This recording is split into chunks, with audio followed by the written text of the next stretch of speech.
નમસ્કાર. ક્યારે એવું વિચાર્યું છે કે એક ગીત, એ પણ એક ડીજે સોંગ, પ્રેમ, વિરહ અને અતૂટ આશાની આખી કહાણી કહી શકે? આજે આપણે એવા જ એક ફેમસ ગુજરાતી ગીતના શબ્દોમાં ઊંડા ઉતરીશું અને એની પાછળ છુપાયેલી ઇમોશનલ જર્નીને સમજીશું. તો ચાલો આ સફર શરૂ કરીએ. ગીતની શરૂઆત જ જુઓ, સીધી દિલ પર વાગે એવી એક વિનંતીથી થાય છે. આ ખાલી એક લાઈન નથી હો, આ તો આખી કહાણીનો પાયો છે.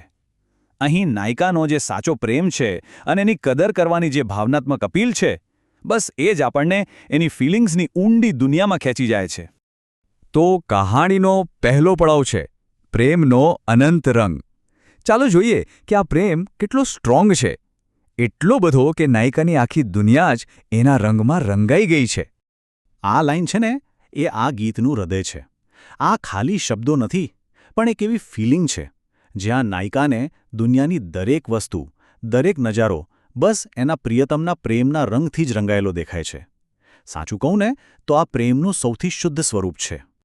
આપણે આગળ વધીએ એ પહેલાં આ વાલમ શબ્દને બરાબર સમજી લઈએ. આ ફક્ત કોઈને બોલાવવાનો શબ્દ નથી, પણ લાગણીઓનું એક પ્રતીક છે. આ શબ્દ જ આપણને આખી વાર્તાના કલ્ચરલ મૂળ સાથે જોડી દે છે. અને હવે વાર્તામાં એક નવો ટ્વિસ્ટ આવે છે. જે અતૂટ પ્રેમ હતો ને, એ હવે ધીમે ધીમે પાગલપન અને એક અધીરી રાહ જોવામાં ફેરવાઈ રહ્યો છે. ચાલો પ્રેમના ઊંડાણને થોડું વધારે નજીકથી જોઈએ. અહીંયા તો એકદમ ક્લિયર થઈ જાય છે કે નાયિકાની લાગણીઓ કેટલી તીવ્ર છે. ગીતના શબ્દો એકદમ સીધા અને સચોટ છે. આ કોઈ સામાન્ય પ્રેમ નથી, પણ એક એવું ગાંડપણ છે જેમાં એ પૂરેપૂરી ડૂબી ગઈ છે. અને અહીંયા તો જુઓ, નાયિકાની તડપ એકદમ સાફ દેખાય છે. એ પોતાના પ્રિયતમને સીધી સીધી વિનંતી કરી રહી છે કે ભાઈ જલ્દી પાછો આવ. એના દરેક શબ્દમાં રાહ જોવાની જે પીડા છે ને, અને મળવાની જે આતુરતા છે, એ છલકાય છે. હવે કહાણીનો ઇમોશનલ ટર્ન વધુ ઊંડો બને છે. હવે આપણું ધ્યાન એ દુઃખ અને પીડા પર જશે જે બે પ્રેમીઓ વચ્ચેના અંતરને કારણે થઈ રહ્યું છે. આ જે ખાસ પ્રકારની પીડા છે ને, એને સમજવા માટે વિરહ શબ્દનો મતલબ જાણવો બહુ જ જરૂરી છે. આ ખાલી કોઈને મિસ કરવાની વાત નથી, પણ એમના વગર જાણે જીવન જ અધૂરું લાગે એવી એક તીવ્ર વેદના છે. અને બસ આ લાઈન વિરહની વ્યાખ્યાને એકદમ જીવંત કરી દે છે. આ બતાવે છે કે પ્રિયતમ વગર એક પળ પણ પસાર કરવી કેટલી અઘરી અને અસહ્ય છે. અને આ દર્દ એ રાત્રે તો જાણે બમણું થઈ જાય છે. વેરાણું રાતડી લાગે, આ વાક્ય રાતના સુનકાર અને એકલતાને બતાવે છે, જે વિરહની વેદનાને હજી વધારે તીવ્ર બનાવે છે.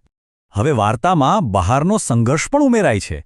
એટલે કે નાયિકા ખાલી અંદરની પીડા જ નથી સહન કરી રહી, પણ સમાજના દબાણ અને મજાકનો પણ સામનો કરી રહી છે.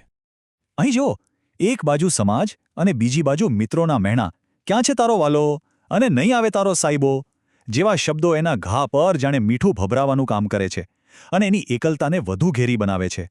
અને હવે આપણે કહાણીના બિલકુલ અંતિમ તબક્કામાં છીએ. અહીં નાયિકા પોતાના પ્રેમને સાચો સાબિત કરવા માટે એક છેલ્લી, દિલને સ્પર્શી જાય એવી અપીલ કરે છે.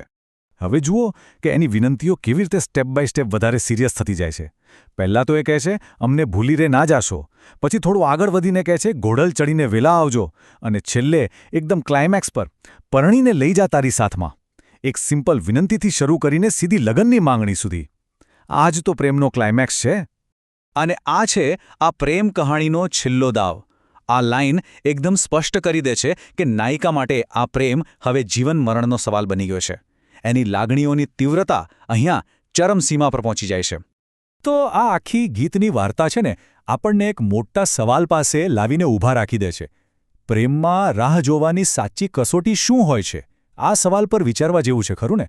આ ગીત ખાલી એક ડાન્સ નંબર નથી, પણ પ્રેમની તાકાત અને રાહ જોવાની જે અગ્નિ પરીક્ષા છે, એના પર એક ઊંડું મંથન છે.